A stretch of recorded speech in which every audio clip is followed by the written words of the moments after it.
Workers during COVID were targeted with vaccine mandates in an unprecedented fashion. This happened to so many people: firefighters, cops, teachers. I was a special ed teacher in New York City. I was fired for declining the COVID shot, and I'm still fighting for that. The military, thank you. The military as well, too, was targeted, and we're gonna have a focus on that. But just before I say that, I have one announcement I wanna make that actually seems encouraging for once in New York City. After the mayor election ended, and there was a winner in New York City just a few days ago, the current mayor, Eric Adams, announced a pathway for reinstatement for fired unvaccinated workers in New York City. Now, the devil's in the details. I don't know how much I trust Mr. Adams, but both NPR and the New York Post have reported we will not have to sign a legal waiver to go back to our jobs. That might sound nerdy, but it's critical to us. They so far have forced us to sign away our legal rights to go back to work. That's why I haven't gone back to work. If this is true, Mayor Adams is making a pathway for thousands of people to get their lives back. I know teachers driving Ubers right now. They have master's degrees. I know former union workers that are homeless, that were made homeless. So, tentatively, thank you, Mayor Adams, for doing the right thing finally, but we got our eyes on you, and we're gonna be watching. Good morning, America. Good morning, world. Good morning, CHD. Welcome once again. My name is Michael Kane. I am the Director of Advocacy here at Children's Health Defense. That was a clip from the Moment of Truth conference in Austin, Texas, just last week, where I had the honor and privilege to announce it appears there is a pathway back to reinstatement for fired unvaccinated workers. Not compensation, though. They're not giving back pay, but they are offering us a road to reinstatement. Are they really offering us that road? Well, we're going to talk with Sujata Gibson today about that. And after I talk to Sujata Gibson, let's put the show card up there. We also are going to have Meryl Nass, Crisis Save Our Foods with Mark Fulford. So is this really going to be a path to reinstatement? We find out tomorrow. Tomorrow is a virtual public hearing that everyone should attend if this impacts you or you are interested in this. When this was first announced, Gothamist, which is NPR in New York City, called me up and ran this story. New York City workers fired for refusing the COVID vaccine could get their jobs back, Adams says. The Department of City Administration Services published a notice Wednesday of a proposed rule that would allow the teachers, firefighters, and other municipal employees who were dismissed to apply to be reinstated. It goes on further in that article to say, oh, here is the proposed rule change from DCAS. That's the bureaucracy that implements the mayor's agenda. It goes on further in the NPR report to say that they will not require us to sign a waiver. That means my lawsuits can continue to go forward. We published the hearing announcement at Teachers for Choice on our Substack. And if you go to the Substack today, right at the top, we also have a link to get you right to the meeting tomorrow at 10 a.m. So tomorrow, Wednesday at 10 a.m.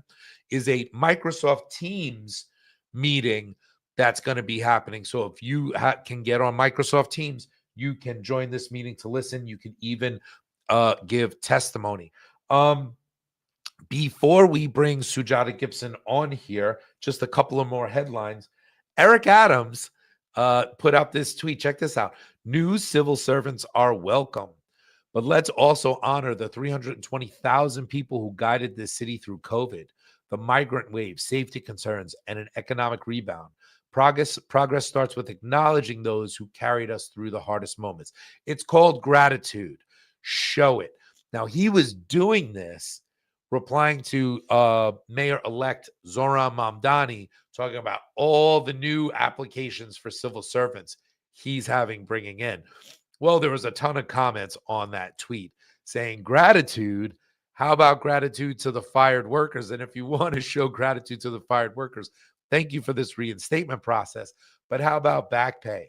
How about the compensation we deserve? How about bare minimum? How about you just drop the appeals on the lawsuits we won, but you're appealing them, Mayor Adams, still? So there are some more ways to show gratitude to those of us who got us through COVID, who worked in COVID, and then were dismissed for we were heroes and dismissed as zeros. Just saying. Defender had a recent report about the military unwinding the mess. DOD launches task force to investigate military COVID vaccine mandates. This is very important. You know, at the CHD conference, we had our military chapter there. I had the honor of introducing them and bringing their panel up. They also showed a trailer for the upcoming military documentary. Children's Health Defense Films will be coming out with next June. And they made very clear, you listen, we have a great executive order from President Trump reinstating fired workers with back pay, but very few have actually had that implemented. So again, the devil's in the details. What's going on with the bureaucracy? The DOD bureaucracy defends itself beyond what President Trump is saying, beyond what Secretary Hegseth, heading the Department of War, is saying. So this task force is a very good and needed investigation to try to get our brothers and sisters in the military back reinstated the way they deserve, with full honor, with no dishonor. There was dishonorable discharges or less than honorable discharges that completely ruined career paths and people's lives. These are all things we need to look into. Lou, put this up. There's about the number of people, over 8,000. Yeah, 8,123 service members have been discharged because of refusing to take the COVID-19 vaccine. That's not even those who retired early or those who made other moves, or those who had to duck and cover and just get abused while they were still in the military, and what happened to them. That 8,000 is those who were fired, who were dismissed, who were pushed out. So we're very glad to see that this task force has been announced. And last report before we bring Sujata Gibson on, Stat News ran a great report, in my view, a great report on Mary Holland, how Children's Health Defense plans to cement its agenda beyond RFK Jr. The group, CHD, has more power in Washington than the group CEO, Mary Holland, imagined possible in her lifetime. In an interview with Stat, she said CHD plans to parlay that influence into permanent policy changes, upending the childhood vaccination schedule, reformulating the shots, and abolishing mandates to get them, among a host of goals that will outlast Kennedy's tenure at the Department of Health and Human Services. I recommend people read that report if you can. We have all the links in the show notes below here. It was a very interesting report, and I think it did a pretty decent, fair job at portraying and communicating Mary Holland's message about what she's hoping to have happen in Washington, D.C., in the country during this very, very unique time, this unique moment of truth that we're having. That's the news. We're done with that. And now I'd like to bring on civil rights attorney, my attorney, attorney Sujata Gibson. Welcome to Good Morning CHD. How are you doing? Good, Michael. So good to be here. Thanks for having me. I love your sweatshirt. Oh, yes. Farmers on the naughty list. It's a classic. I hope CHD store brings this back. I got this last year. Everyone could wear this. Democrats, libertarians, Republicans, farmers on the naughty list for everybody. So Sujata, this is kind of a really big deal. This might be, we got to get through it, might be one of the biggest definitive wins fired workers in New York City have had. Tomorrow there is a hearing for a rule change that is calling for a pathway to reinstate workers, teachers, firefighters, cops, whoever chooses to do it. And we have more to learn tomorrow. But my first question to you, because I know my followers are going to want to hear this from an attorney. What do you think? Is this something we should be engaging in? Is this something we shouldn't be engaging in? What is your opinion on this? Yes, this is really important. Absolutely, we should be engaging in this, especially if you have a lawsuit pending, or, the possibility of a class action, while not guaranteed, is still not off the table. So I think people should try to reapply, and here's why. When you win a lawsuit for employment discrimination, you have a duty to mitigate your damages. So what that means is you have to show that if there was comparable work out there, that you were trying to get it. And so they have made a lot of roadblocks, especially for teachers and other civil servants, where they've put black marks and problem codes and so forth on their files, which has made it very hard for them to get rehired, not only at the DOE or other city agencies, but elsewhere. But this is them saying we're opening a path. Now, it's not a guarantee, it's a path, but you should definitely send that email. There's an email list that I'm sure Michael will share later. You can go to Teachers for Choice, or we could pull it up later, but there are a few emails offered, and you can just send an email saying, I'm interested in finding out more about this position. I was dismissed because of the COVID-19 vaccine mandate, and I would like to come back to work, and this was my position. So I think it's very important people do send that email. Now, there's one other point. If they send you back anything that looks like it could be a waiver saying, I'm waiving my right to sue to get this job, then that's a very different story, and you should reach out to Teachers for Choice, or reach out to me or another lawyer, and really think through your options, especially if you have a lawsuit or want to think about joining one. But in the meantime, I think emailing, it can't hurt you. Well, so that's really interesting and important. So the Gothamist, which is NPR in New York City, has reported City Hall told them there will not be a waiver coming from DCAS. There will not be a waiver coming from the city. You can continue your lawsuits if you have them. And then a reporter at the New York Post, a seasoned veteran reporter who's a friend of mine now, also called New York City, and they told them the same thing, that there is not going to be a waiver. We've seen weird sleight of hands before, so we want to be careful about it. But it does appear, and we'll know tomorrow after the public hearing, it does appear that there won't be a waiver. But nevertheless, you're telling people watch out for whatever they send you, and they might want you to sign. Yes, definitely. Yeah, there's been a lot of sleight of hand around waivers. But unless you actually sign something that says, I waive my right to sue, or I waive all claims, or something that says waive, really, but look at it carefully, or look at it with a lawyer is always preferable, because I can't give you generalized advice, but you haven't waived your rights. But so sending the email only helps you, doesn't hurt you. But do look at what they say, because there has been back and forth. Originally, they were making people sign a waiver. And then we brought up in the Kane v. de Blasio lawsuit before the Second Circuit, we said, look, they're preventing them from going back to work with these waivers. And they claimed they weren't doing it. And we submitted evidence, and then they stopped doing it, but then they started again. It's been very touch and go. So that is something to watch for. Okay. So that's good. Now, I know a number of people who went back to work 2 years ago, right after the mandate came down, February 2023, somewhere around there, and they did sign waivers. A number of them, a lot of people did. Is there anything they can do? Are they stuck? You, me, all of us said, do not sign, but a lot of people, they had to feed their families, they had to save their marriages. There was real turmoil that happened. But if people have signed years ago a waiver, are they stuck into the waiver they've signed? There are lawyers who think that, a duress claim could be made. Okay. I don't know. I haven't looked as carefully at that law. I think in general, it will be much more difficult if you have signed a waiver, especially recently.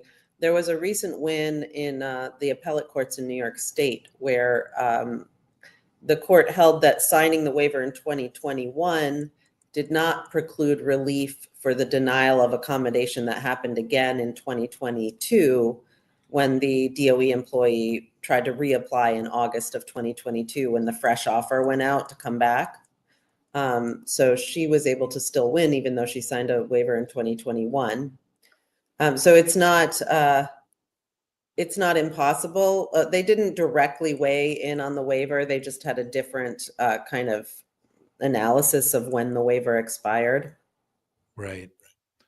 Okay. Well, yeah. So, and a lot of these cases have been taken on very individually, not making precedent. You know, all of the class actions that have been proposed have been denied, and you know, none of them have gone through, which has really been kind of shocking to me. I don't understand how we're not viewed as a class that clearly had harms done to us in basically the exact same way over the exact same issue. But that's been a very unfortunate reality. Last question for individuals that might be paying attention to this. Then I want to go into the lawsuits that we have that are going on.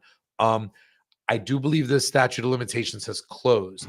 People can't bring a new lawsuit now based off of harm from a COVID vaccine mandate in New York City. Is that true? Is there anything left for people who aren't in a lawsuit that they might be able to get in? What options are open? What doors have completely closed? So the statute of limitations on a lot of claims is between 1 and 3 years. So if you probably are outside of it if you're talking about things that happened in 2021 and 2022, you almost certainly are.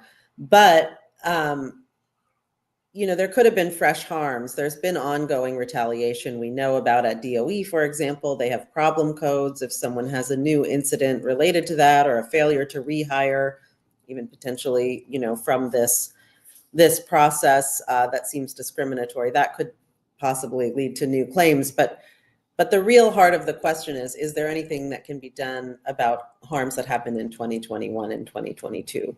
And the answer to that is possibly. We still have a lot of group lawsuits that are proposed class actions. And really the only denial that took place was in Decapua, the state law claims. And that's on appeal. They denied the class-wide relief, but they granted relief to 10 of the plaintiffs and said, we don't even need class-wide relief because now this should open the door to allow everyone to win. And as we know, the courts haven't seen it that way. So, you know, that's an argument in and of itself for why class-wide relief might be appropriate. Wow. But, you know, that's always a long shot. So we are appealing a loss of that issue in that specific case, but that's a state law finding, and the state law class action process is very different than the federal. And we don't actually have a ruling in the federal context yet on class action that is a permanent ruling. In Kane, they denied it as premature, and we still have other proposed class actions on Title VII claims that may be able to extend to the entire class. Wow. So there was a lot said there. So first you brought up Decapua.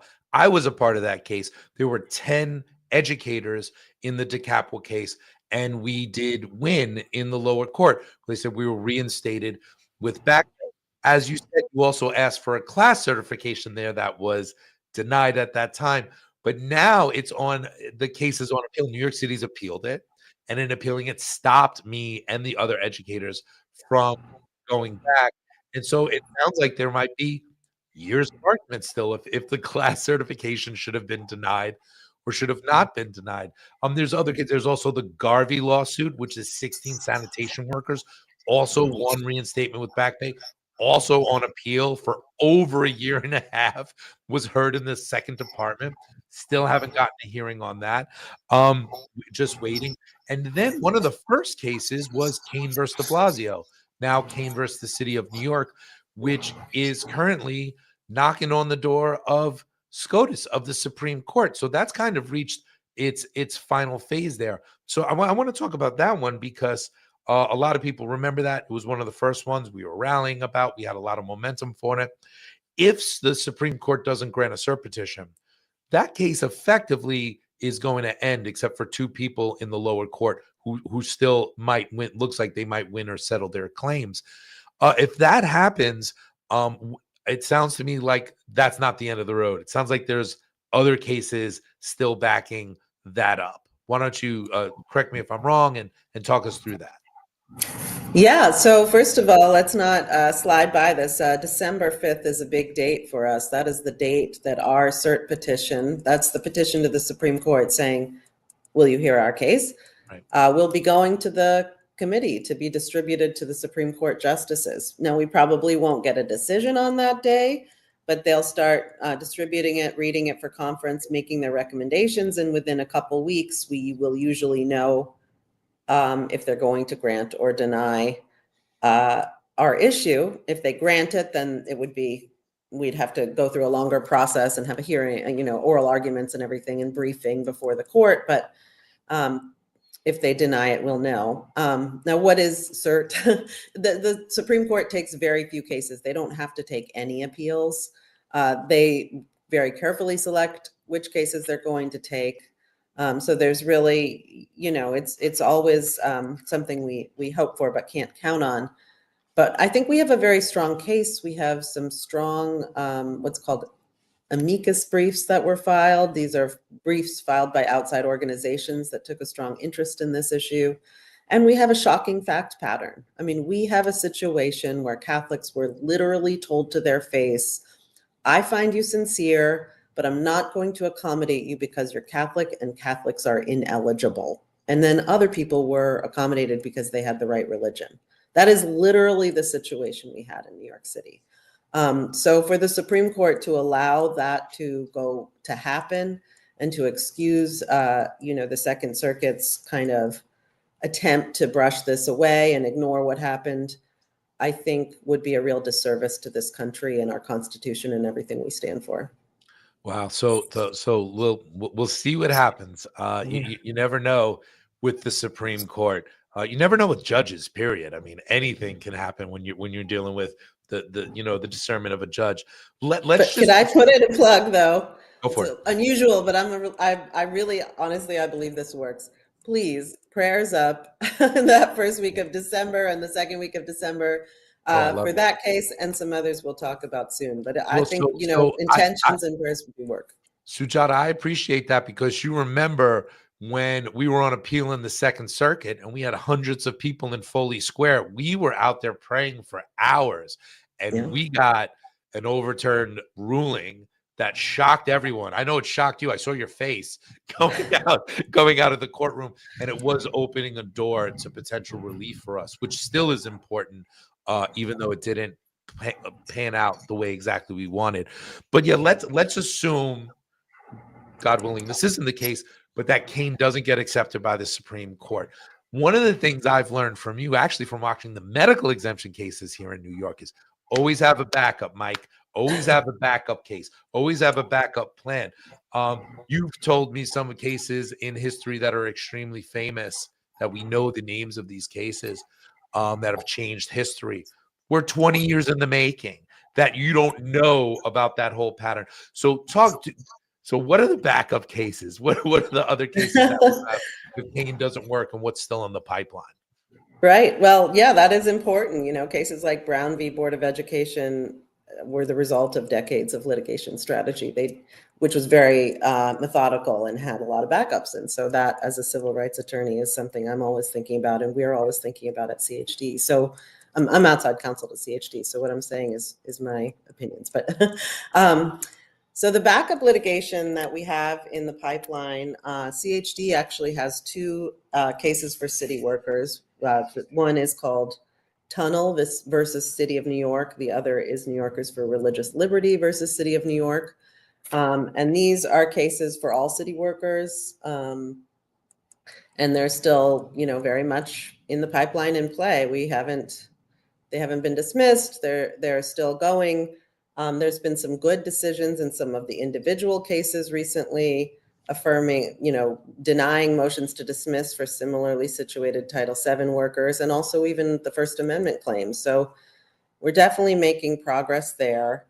And then we have about 4 backup cases. 2 of them are proposed class actions for DOE employees specifically. One is called Hogan. These aren't CHD cases. These are my cases, but They're related and there are backup plans. So one is Hogan v. City of New York, and the other is Zapantis v. City of New York. One is a case for people who got a citywide panel review, and one is for the people who were denied the so-called remedial review that the Second Circuit ordered in the beginning. So, my followers are very familiar with the New Yorkers for Religious Liberty case, the NIFRL case. It's very similar to the Kane case, but wasn't just educators. It was basically impacted everywhere: firefighters, cops, sanitation workers. Everybody was involved in that. And those legal teams have worked very closely. Those cases are very closely linked. They were even joined in the Second Circuit at one point, and the attorneys were arguing on behalf of all the plaintiffs. Just a year and a half ago or so. But Tunnel is not one that my followers know much or heard much about. Could you just tell briefly who are these plaintiffs? What's different about this case? Why is this case? Why might this case be important for all of us? Well, look, what we learned over the years that our case was waiting for a decision on appeal was a lot of information. We brought a lot of individual cases. We found a lot out through discovery. And some of those cases, by the way, Christina Martinez and I are going to trial on one of her cases soon. We're just prepping for trial now on a case that has survived. It's for a firefighter. But we learned a lot, and it's very damaging to the city. So Tunnel has those facts included. Remember that Kane and New Yorkers for Religious Liberty, they were filed early on before we really knew anything. So to the extent the Second Circuit wants all the information, we have it here. And it's not good for the city. Right. So there were even things that came out later in terms of depositions where it was revealed that the Department of Education, for example, blanket denied absolutely everybody, and that came out in a deposition, I believe, actually to a related case. We didn't know that when Kane was filed, when NIFRL was filed, and when these things are appealed, the way the fact patterns go, correct me on this, you can't always insert new evidence as you learn it over the years. You're kind of still deciding on the original facts. Is that why you need these new cases and such, or? Yeah, I mean, one of the things that's been disappointing in this very politicized issue is I think that, your cases have been held to a pleading standard that is not the standard for discrimination cases. Usually it's supposed to be, if you don't have to prove your case before you even file it. You're supposed to be able to go through discovery and get more details. And but yes, so to the extent that the courts want that, we now have it. We have, the Department of Citywide Administrative Services, the same one proposing this rule. Well, DCAS was sending out articles, talking about which faiths had to be categorically denied. We have a letter from the Commissioner of Health who wrote the mandate, telling employees, telling the arbitrators at the DOE and telling the citywide panel and other decision makers at various agencies that beliefs and concerns related to abortion should be denied because the Pope and other religious figures didn't think it was a big deal. I mean, there's some really damaging evidence here of just blatant discrimination. So, Sujata, I think we've reached just about the end of this segment. Tomorrow, everybody, 10 a.m., this is Wednesday, November 19th, there is a Microsoft Teams link for this. If you go to teachersforchoice.substack.com, the top post, you just click on it and you'll be able to find that link. Please join tomorrow. If you're able to join Teams, please come watch, because we're going to get a lot of information to know if this is a real path forward for reinstatement. We have a loaf of bread that we deserve. If this goes well tomorrow, half of that loaf is being offered to us to be reinstated and maintain our Seventh Amendment rights to sue in court. This isn't a small thing. We've been fighting for years for the right to reinstatement without waiving our rights. So, and by the way, you'd keep your seniority, which is also you wouldn't be coming in as a new hire. Right, which is right. And there are other details, and there are some things that look like they aren't perfect. I don't think they are going to bring us back to our original positions. Our original buildings aren't guaranteed, but we won't know for sure until tomorrow. So definitely check that out if you're interested. And Sujata, thank you so much for the update on this. It's been a long long battle, and we are not done. And you've just done just a phenomenal and amazing job leading us in the court system. Thank you so much for all you're doing.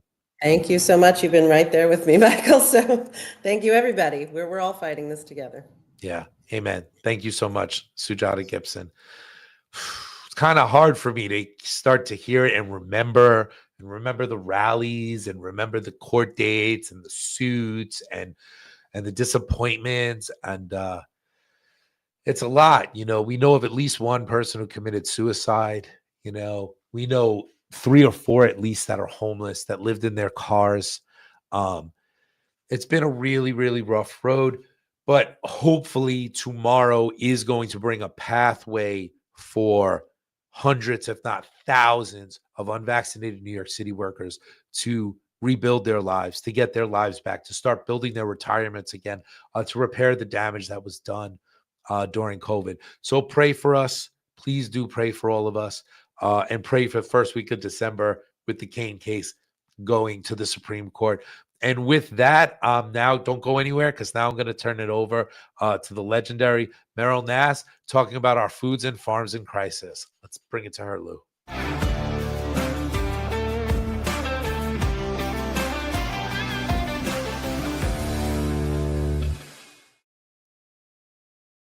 Good morning, CHD.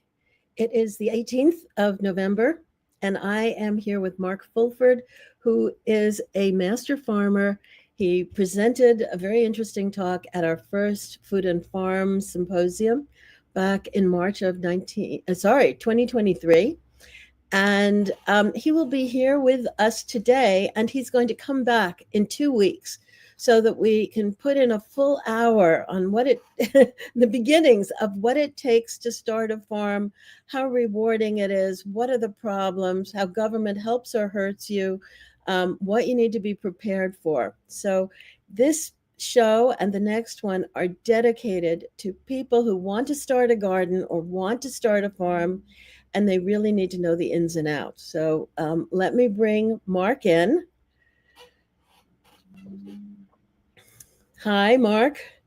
Can you tell us first how you decided to be a farmer, and then how you went about it? Well, that's a really long story. It started when I was about 6 years old. So that's a really long time ago. My family always, growing up in Pennsylvania, and then eventually I moved to Maine in the early 70s. But we always had a really big family garden. My parents depended on it. My father's income stream as a reading teacher never really covered the basics. And so everything that our 1 acre garden and our community fishing pond provided for us was very precious. And I was also, guided through most of my early years with an association with Ewell Gibbons, who taught us how to forage and fish and preserve and do all those different things that put food on the table. And 6 kids is a lot of people to feed these days. It was back then. And fortunately, we had a fairly supportive community. And of course, that lit the bug in me. I just could not stay away from gardens and farming in general. And I didn't do well in school. I didn't find anything as I went through school, especially in the opportunity, the carrot dangled for college. I said, there's nothing there for me to learn. The places I want to learn this are going to be working in the real world with other people who've already accomplished how to do these skills of gardening and farming. And that's where I took my self-education lead. And, it stuck with me. So wherever I go, I've always had a garden. And then you came to Maine. How were you able to acquire land? And how did you make decisions about what you were going to plant, where, how much land, animals, etc.? Well, I first came to Maine on an invite to work for the Outward Bound School, which was an island school off the coast of Rockland. And but I still had the farming and gardening bug so bad, and island real estate was not a place you could buy into very easily at all. And in general, after a lot of hunting around, a lot of contacts and things like that, we found a group of people inland in Monroe, west of Belfast a little bit, who were interested in inviting young people onto their new community, which eventually became a community land trust. And we started a farm here. I'm still in the same place in Monroe. And we started out as market gardening. And there was no way that market gardening income could provide enough cash flow for a small family, even though our entry fee to the land trust was minimal. We didn't have to buy land. We didn't have to go to the bank. We sort of took over a really run down, sort of a shabby house and survived in that. And after some family changes, we eventually, taking many years, built our own house as we farmed. Of course, in the farming season, you're not building, you're working like crazy to try to grow crops to sell and feed yourselves. And I've always had to have an outside job because cash flow from growing vegetables on very limited acres just hasn't been viable for us. And we didn't start out with enough of a nest egg to create much infrastructure. It's only been over many, many years, more than 45 years now of farming here, where infrastructure has gotten us to where we feel pretty independent. But I'm not making a living full-time farming. I'm working for other farmers as an advisory capacity independently. I don't work with the university or a sales agency or anything like that. It's got to be like a one-on-one thing. And my phone rings for my consulting work, usually when there's trouble. It's not when things are going good. And I like that challenge because those are the troubles I faced a lot and still face, sorting out pathways to success for people who really want to garden and farm on a small scale.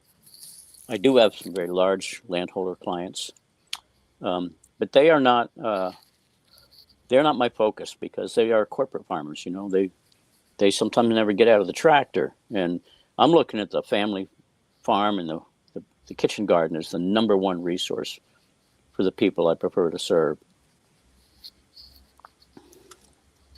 Okay, so even though you are so how many acres are you farming, Mark? My wife and I can manage about 4 acres total. That's it. And that's doing it by hand. By hand. We have equipment. We have a lot of hand tools, but we also have powered equipment, and we hire help.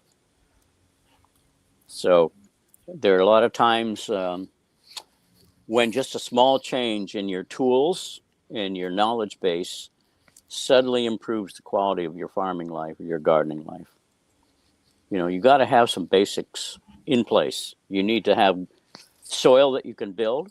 You need to have resources to build the soil with. You need to make sure that you've got water.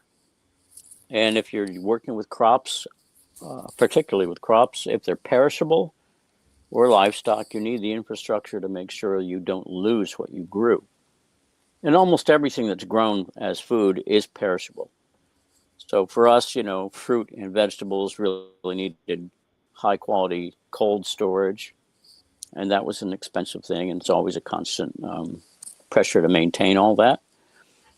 And for people who have strong leanings to livestock, you have to make sure you have a way of dealing with fencing, water, feed inputs if you're not growing it for yourself. And where's the slaughtering done if that's done? And of course, there's limitations in our system, our agricultural system. You know, you have to go really long ways, for example, if you're raising livestock, to reach a slaughterhouse that's approved and you get the whole thing done. And it's very expensive, for example, raising meat these days. And yet the market is stronger than ever because there's fewer people doing it. There's less cattle, there's less resources. So somebody's starting out. What advice would you give somebody who's thinking, gee, I'd really like to have a farm? Do you think it's feasible? Can one support a family on a farm, or are you going to need to have 2 jobs and therefore maybe think about a garden instead of a farm? Those are good questions. In many cases, I've always thought of the garden, the family garden or kitchen garden, as the most important field on any farm. That's where you actually feed yourself. You have full control over that if you want it.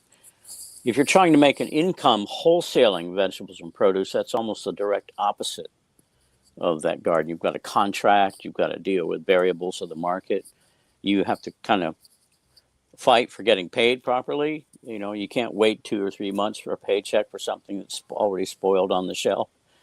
And starting out on a farm, if you kind of have to have like a checklist in your mind, at least, of what are the resources you're going to have to bring a farm up to speed so it's actually capable of generating an income, let alone a food supply for your family. And that's a long list. In farming, the complexity is so much more in depth than, say, compared to going off in the car and working a job, an outside job.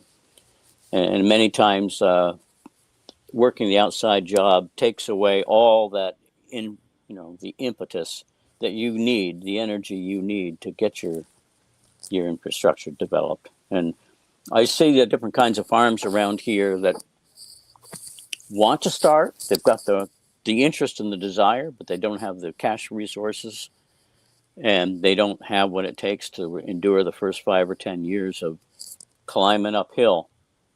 And if you take on a farm that was farmed previously, you need a sense of history. You know, you don't want to inherit a piece of land that's been abused or has a hidden toxic overload, or you don't want to be, say, on a piece of land that is so isolated from your markets and your input resources that you're scrambling all the time to make that come together. So communities are incredibly important places to set up farming. Sometimes farmers are really good at one or two things, and other times farms have to diversify and do a little bit of everything in order to make it work, especially a year-round and a short-season system.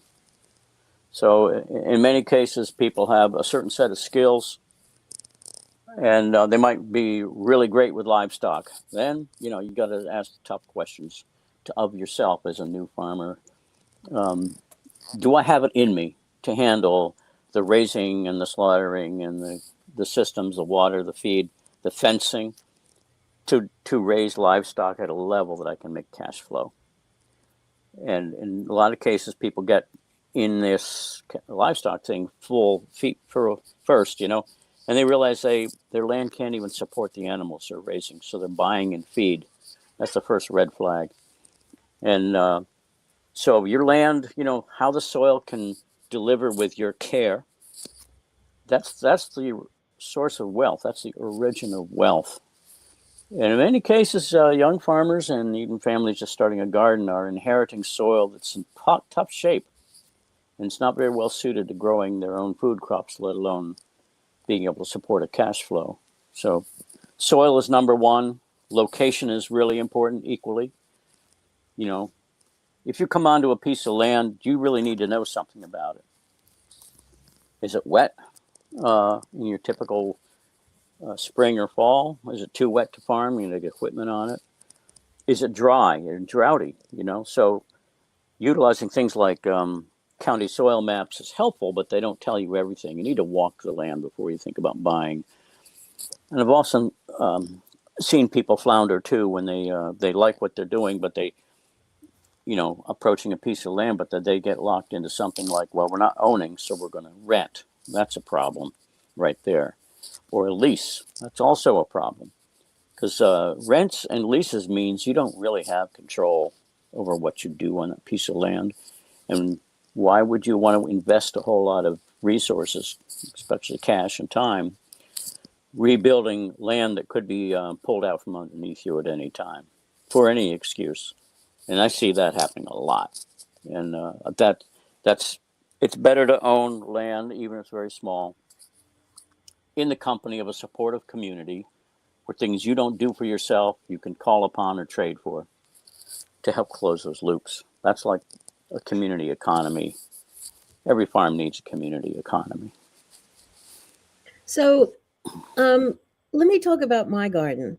So I Yeah. have a 30 by 40 foot garden, and It's taken me, 10 years to sort of get it into shape, building original raised beds and then building more raised beds and getting a plastic fence and finally realizing I had to have a metal fence because there are so many critters here. You have to Mm-hmm. prevent the deer from jumping in and the groundhogs from digging in and the squirrels come in. And so, after 10 years, I've been through all that and I've seen it. But at the same time, I've also learned how to grow vegetables better. So I have quite a stack. I have about 40 pounds or 50 pounds of potatoes for Mm-hmm. the year, and I don't eat that many. It'll take me a year to go through them. I have at least 20 pounds of onions, and I have lots of kale in the freezer, and some other things in the freezer. So for me, this garden, which really does not require a whole lot of work at this Mm-hmm. point. Um, it can provide me sufficient food that I feel comfortable that, if push came to shove and I couldn't go to the grocery store anymore, I could make it work, at least survive. It might not be fun surviving on potatoes, but Mm-hmm. but I feel like I could do it. I have no animals. Now, when I started, this was grass, and so I turned over the grass and let it sit for a year or two until the grass. Do not plant where you're going to get grass seeds coming up because that was a nightmare for me in an earlier garden. But that topsoil is actually very, very good. Where grass has been growing for a long time. If you haven't been putting, weed killers and such on it, you've got a lot of good things in that soil. A lot of worms. I added peat moss and I added uh, manure from goats, Mm-hmm. and about a third each, roughly, and it worked. The soil was good and I had good crops. And then I'd say by 3 or 4 years, the crops were getting smaller because I hadn't added enough. And I did put in some trace minerals. I bought a bag of trace mineral powder from Fedco. And I think that helped, but still it wasn't enough. And anyway, the last couple of years, I've really been more aggressive creating kugel mounds and putting more organic matter from the garden and from the rest of my yard into my beds. And so, for instance, in the fall, throwing a lot of the detritus from the last season, plus the leaves that are coming down, and then covering them with a light amount of dirt. And then by the spring or the summer, most of it has become dirt and good quality dirt. So this is something I think everybody can do. And then it's a question of, finding which varieties grow well in your climate and make sure at least give them enough water, and walking through the garden every day or two to see what's happening in it. Anyway, by doing this, I think it might not teach you how to farm, but it'll teach you how to garden and feed your family the way your parents did and the way almost everybody did in the old days, unless you lived in a city. So, do you have much to say about that? Yeah. Your story reminds me of so many people's tales of starting gardens and how converting sod and grass and weeds and things that they don't value at the time into productive gardens of things we identify with as our food, our herbs, and our medicines and flowers and everything that supports our vision of gardens. Many times people start out with what looks like good soil. It might be dark, you might find a lot of worms, but as often in the case of the northern part of the country in New England, and especially along the coast, we have some major deficits in our soil profile. And those are usually elements that some of which you can find on soil tests and others which are never on soil tests unless you do like a mineral assay or something. And they're mystery elements. This is kind of like partly what Dr. Pierre Corey is pointing out in his books, like Volcanoes to Vitality. The elements that are so critical to creating really high quality vegetables and fruit in a home garden are often so low that, after 3 or 4 years, maybe 5 years of gardening, all of a sudden it sort of falls off a cliff. And you say, I'm doing everything right, aren't I? I'm putting in compost. I'm putting on leaves. I've got manure and stuff like that. But many times, those things that use carbons from the environment locally are also coming from a deficient environment in order to grow vegetables. Most of the gardens started in the New England area are starting on soils that originally were glacially affected and they were forested. And that's not a bad thing. It's just that there has to be a shift in what kind of soil life and structure you're banking on, really, because most of the things we grow in our vegetables are annual, full sun crops, and they all have their particulars. And we found that if we did not every year put on a very wide spectrum of minerals and elements and mulch, that we weren't going to get what we were after. We saw when we first started out farming here that after planting several hundred fruit trees, which barely flowered at all and also wouldn't set fruit, was that we started to come to realize that we were starting with a land with an empty bank account.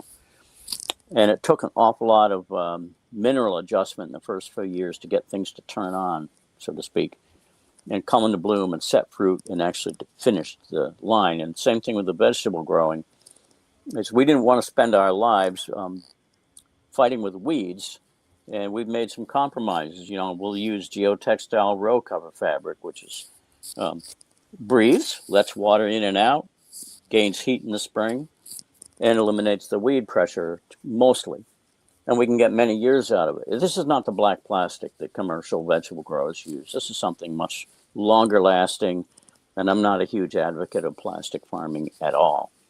But I also feel that a lot of people are attempting to do no-till and finding completely frustrated with that because they're spending all their time still pulling weeds, or they're using a lot of hand tools and don't realize there's a cycle of converting from bare soil to no-till. And then that takes a little learning to do it well.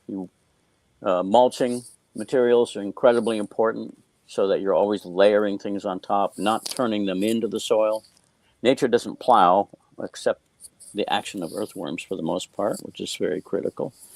And so each year putting on a layer of raw foods and well-decomposed food materials, including all the minerals you could imagine, to bring up the bank account of the soil so that whatever you're growing, whether it's peppers, onions, tomatoes, eggplants, carrots, potatoes, flowers, and herbs, that they all flourish. And you're providing basically a buffet. And you're allowing the soil to have a skin on it all the time. So even if you're not doing a great job on cover cropping, you can do a good job on temporary fabric, not plastic, and make sure that you have good water supply and have a backup supply of nourishment so that all throughout the growing season, you've got a really diverse compost pile that's well aged, and you can side dress the crops that look like they're hungry or weak. So this is you can't just feed a garden once in the spring and expect that energy to endure for the whole season. Usually it falls off a cliff a little bit, especially if there's a droughty part of the season, dry weather for 2 or 3 months. And even if you're watering that soil, there's nothing quite like real rainfall to water a garden. So you have to think about, does my soil have the ability to absorb elements and minerals and water and deliver them on demand to the crop when it's in critical need? So you're building an energy stockpile as diverse as you possibly can make it. Maple leaves, seaweed, roadkills, whatever it takes to give your resource base the greatest possible range of elements.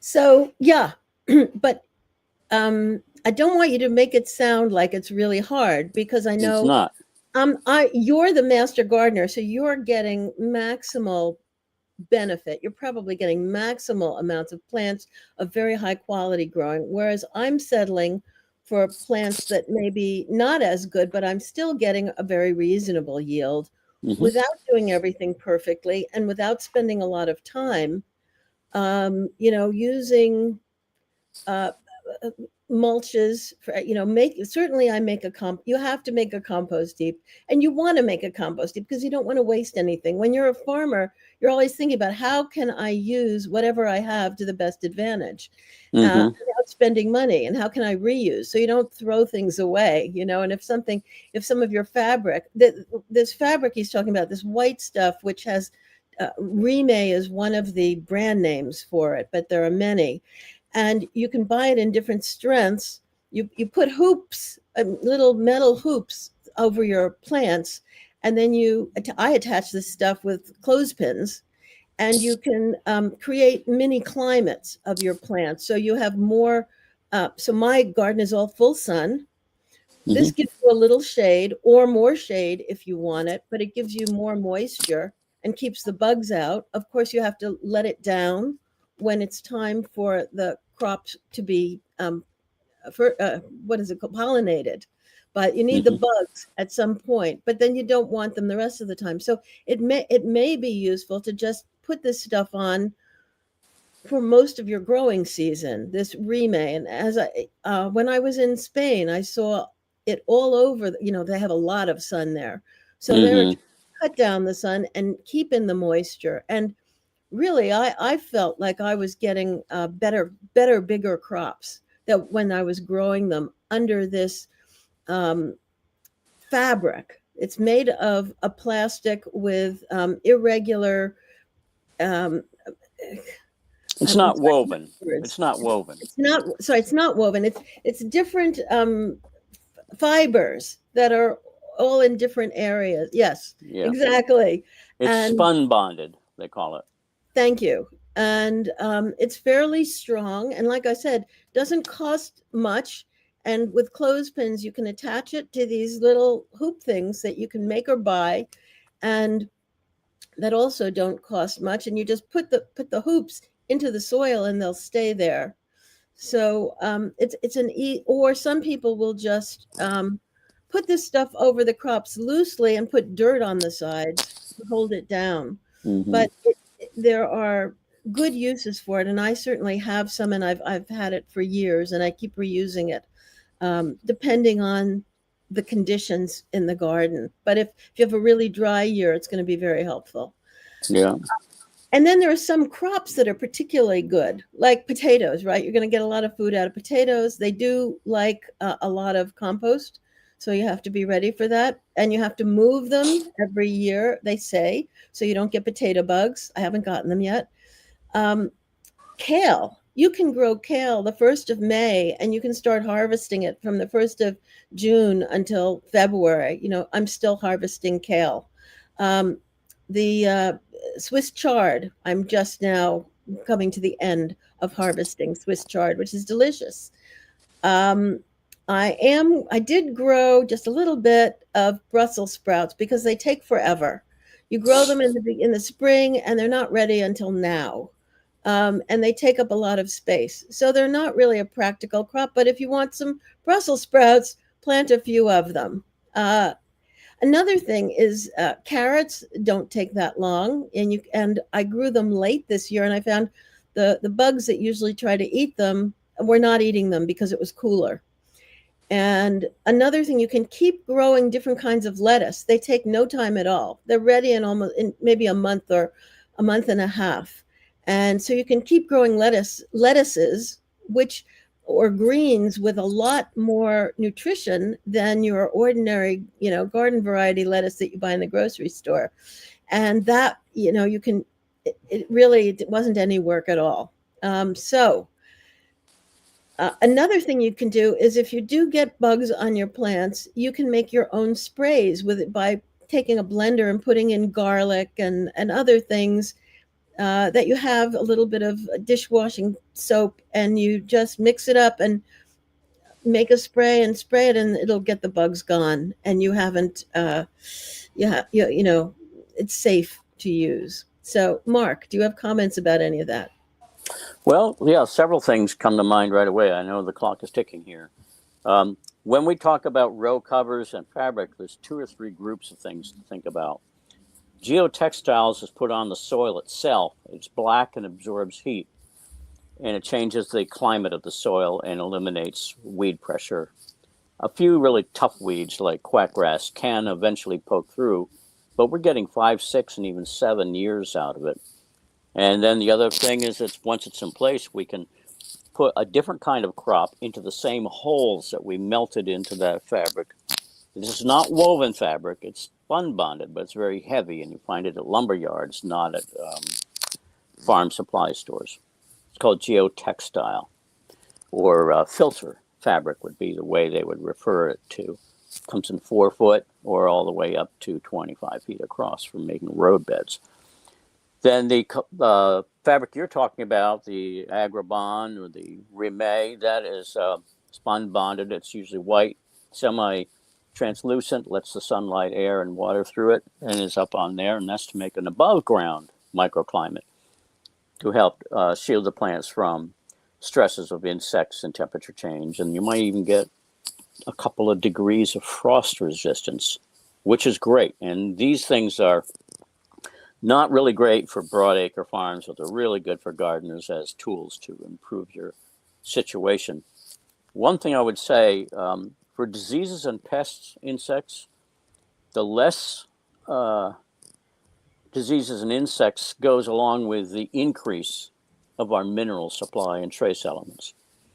So when we have plants that have a fully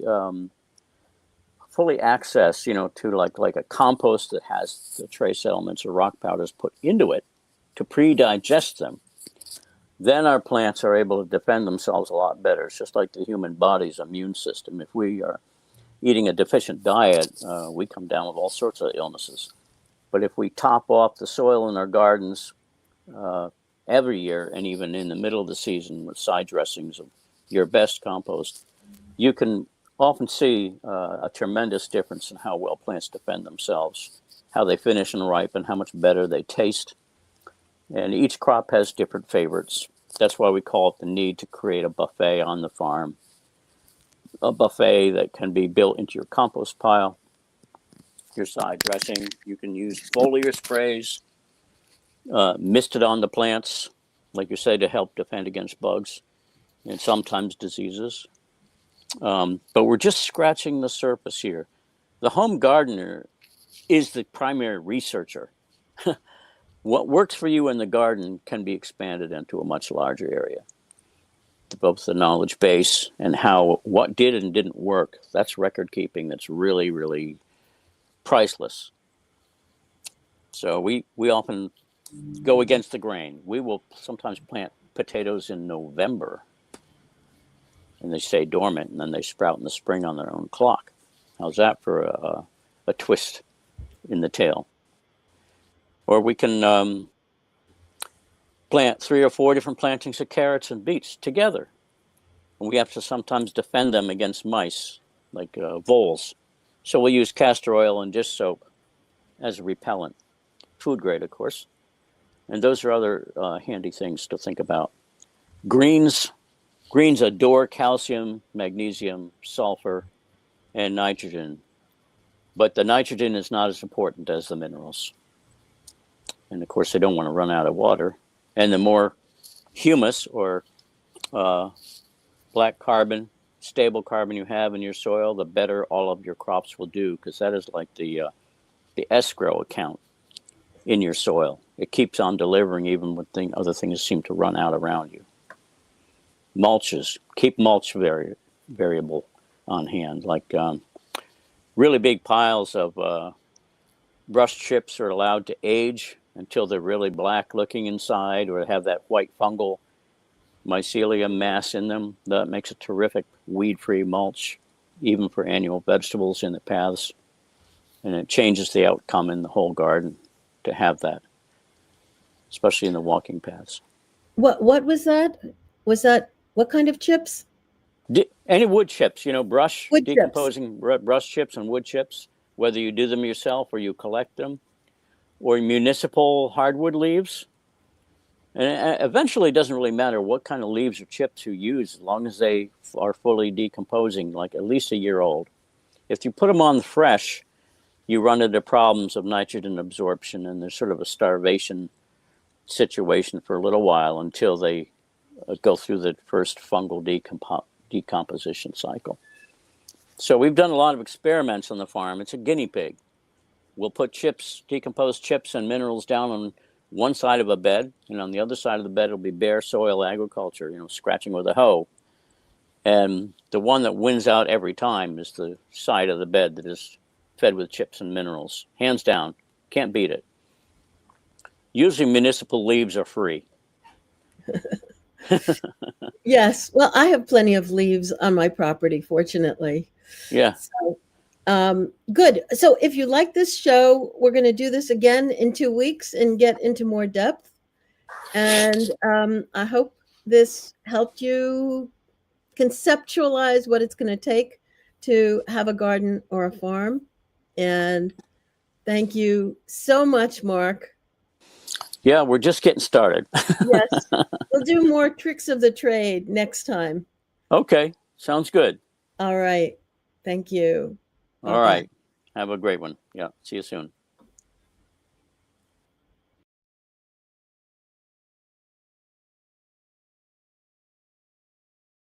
Live on CHD TV. Oh, right. What's your name? Randy Stewart. Okay, now this is a story about how you lost your job because you did not take the COVID shot. That's correct. All right. Tell us what you did. What I did. Where were you working? My job. Yeah, sorry. Okay. So I was working at a company in Cambridge, Massachusetts. The name of the company is InterSystems, and one of their main market segments, is the medical industry, especially with data integration. So databases and data integration. So that's been where I spent most of my career, but in several fields. So I've been in retail first, got my teeth integrating in Walmart and Target with the company I worked for. And then I went into cabinet making, then into apartment management software, anything with integration. So that's where my expertise is, getting different systems to talk together. And so finally it ended up in this job, and most of our customers were names that you would know, like the Epic software, a lot of the HIEs, which people may not know what those are, but those are the overall integration systems, like the Texas HIE runs on our system, and a lot of the other ones in the country and worldwide do. I say our system, the company that I used to work for. I worked for them for 14 years. And also companies like 3M. So that was one of my, in fact, that was the biggest integration company we had. That was So dark side companies. the dark side. So they're the ones behind ICD-9 and ICD-10. So what happened with the COVID shot? So I presume they just put out a mandate on it? Yes. So at first, and I was awake to that very early on. I was following Del Bigtree on the high wire about what was going on. I understand science. So one of my loves was chemistry from the time I was in third grade. And so I understand science and biology and all of the things that were going on and the things that they were targeting supposedly with this shot called a vaccine did not make sense to me. And so I was following that and following the research and all of the other stuff that was coming down to the October, and I saw the release, and I was following Dr. Artis at that time too, people that you know. And so I was totally awake to what was going on there.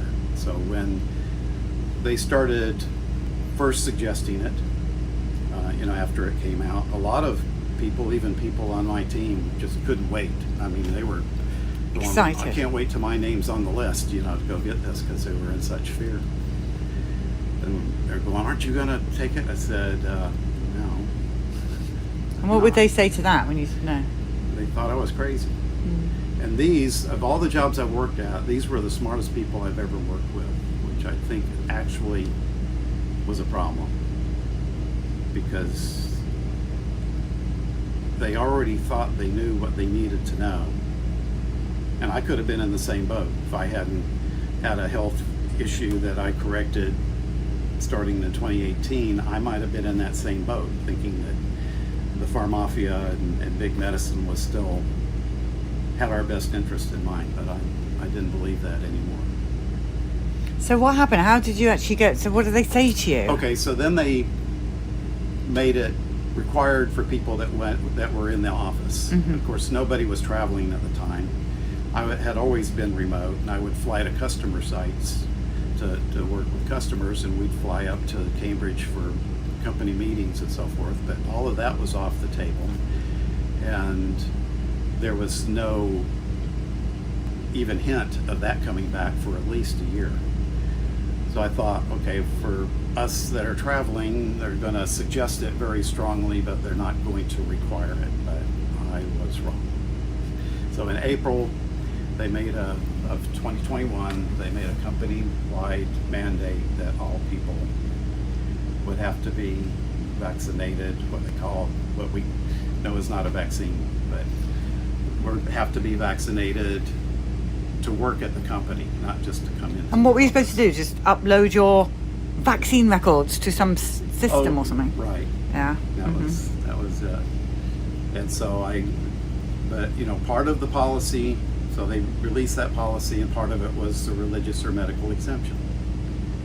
So I do have a religious exemption because I believe God created me and He gave me everything I needed, and I don't need to put, at this point too, I'd also learned about vaccines, and when, I don't need to inject poisons in my body.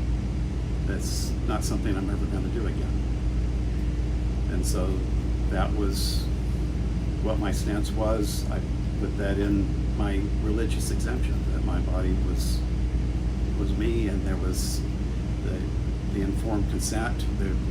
They didn't have any information, and I did not give my consent. And they had always accommodated people, so I really thought that they would accept that reluctantly. This is an interesting point, because you were working from Texas. Yes. So Texas does, but it wasn't about that in COVID, was it? It was about the company and that's how it was left. So we're suddenly sitting in Texas, not being able to do what we normally do, which is our religious exemption. I was making sales. Yeah. Our team was making sales, so we were not hampered. I mean, we didn't have the customers, that we would have traveling, but we still were doing the job that anyone else was doing, as well as anyone else in the company was doing. But how did they tell you that you're fired, basically?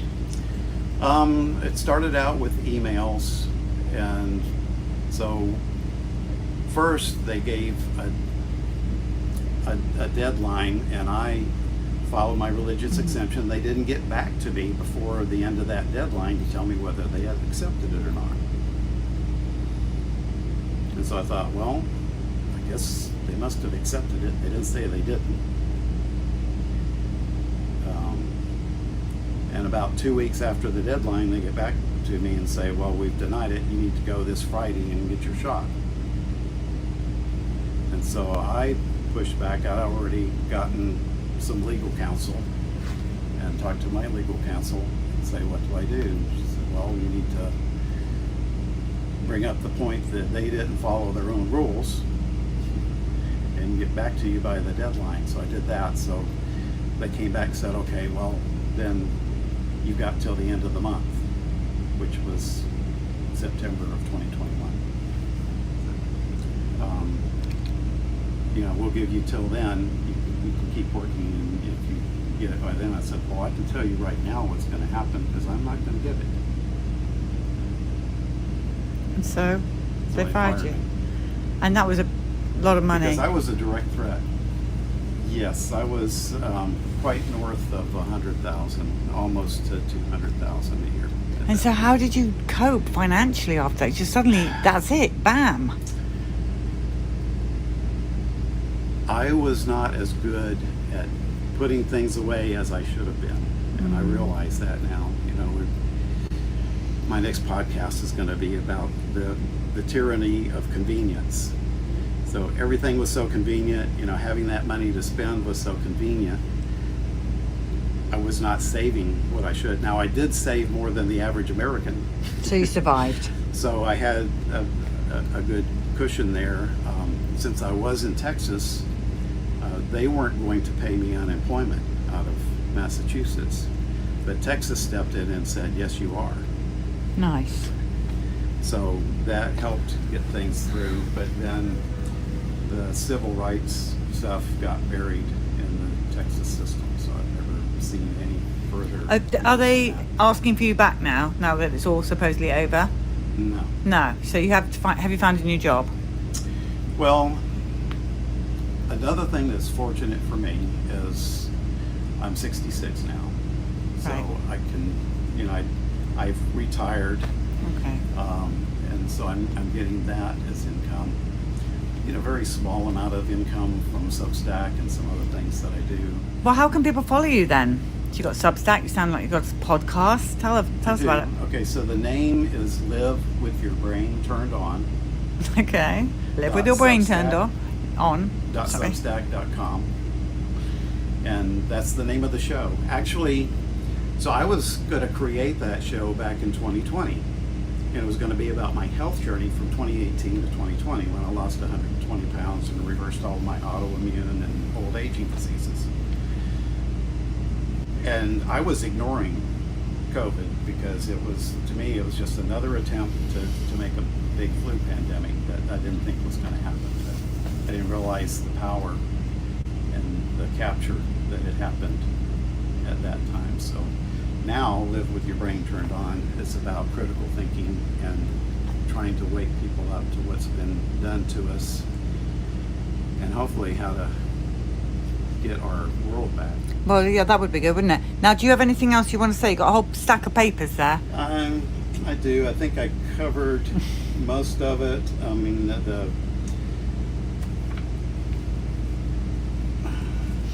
with J.J. Cooey, who Marvelous, yeah. you know, spoke to a group that I attend typically on Sundays at this time, Medical Doctors for COVID Ethics. An amazing organization. It is. They're fantastic. And of course, RFK and Dell and a lot of people have spoken to us, and we get to ask them any questions. So they're a non-censorship group that really believes in trying to dig out the truth of things. Well, your story is important, and I'm sure we're going to get more people that were bullied and thrown out of their jobs, and appreciate you talking to us about that. Thank you. It's one of those areas that not a lot of people have.